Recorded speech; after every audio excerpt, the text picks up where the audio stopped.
How to hide caller ID on iPhone. Hello everyone, I am Bishaka and welcome to our channel. Now let's get right into the tutorial. Firstly, go ahead and launch the settings application on your device.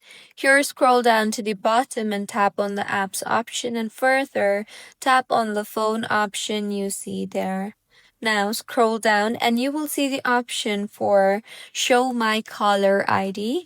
So tap on the Show My Caller ID option and then go ahead and toggle off the toggle button for Show My Caller ID, and with this, the caller ID will be disabled.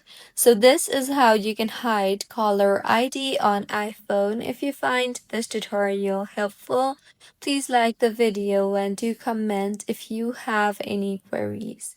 Also, do subscribe to our channel for more helpful tutorials like this.